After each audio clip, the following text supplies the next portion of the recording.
Mail का जो DNA material है, वो अंडे तक पहुँचाने का काम ये बड़ा ही माइक्रोस्कोपिक सा स्ट्रक्चर है जिसको हम कहते हैं स्पर्म ही करता है। ये नेकेड आई से देखा नहीं जा सकता, इसको माइक्रोस्कोप में 100 टाइम्स 40 टाइम्स बड़ा करके हम इसको देख सकते हैं और ये अंडे के निस्बत 200 गुना छोटा होता है साइज़ के अंदर।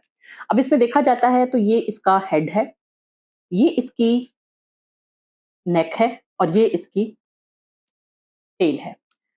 हेड, नेक और टेल, अगर तीनों चीजें नॉर्मल हैं तो एक स्पर्म नॉर्मल होगा।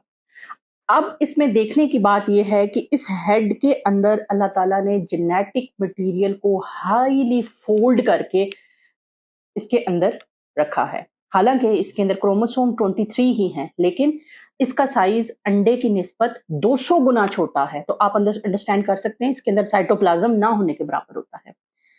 इसके अंदर चूंकि बहुत ज्यादा अल्ट्रा पैकिंग हुई है डीएनए की, तो लिहाजा बहुत सारे फैक्टर्स ऐसे हैं जो कि इसके अंदर के डीएनए को डैमेज कर सकते हैं। अगर किसी भी स्पर्म का हेड, नेक और टेल नॉर्मल होगी तो हम उसको नॉर्मल समझेंगे।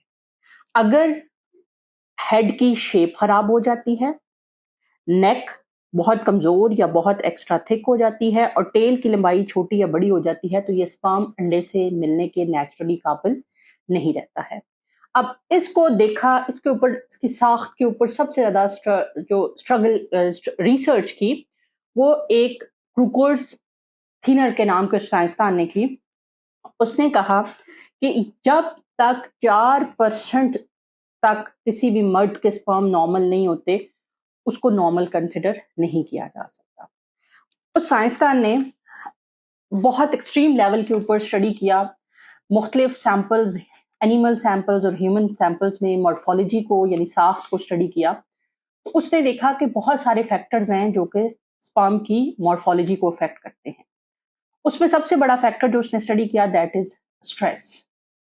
अब स्ट्रेस का मतलब ये नहीं है कि आप समझें कि कोई परेशानी ही एक स्ट्रेस होती है। बाज़ बात आपका लाइफस्टाइल इटसेल्फ बड़ा एक स्ट्रेस होता है। उसने लॉयंस को कैप्टिविटी में रखा, यानी कि कैद करके रखा, और उनके सैंपल मंथली बेसिस पे सीमन को के चेक करता रहा। उन्होंने देखा कि Aahista Aahista sperm morphology 100% abnormal हो गई। सेम लॉयंस के जो को हमने जब उसने जंगलों में छोड़ दिया, ओपन किया, और 1 ईयर के बाद जब उनके सैंपल्स दोबारा से देखे गए तो उनको देखा गया कि 100% मॉर्फोलॉजी नॉर्मल हो गई।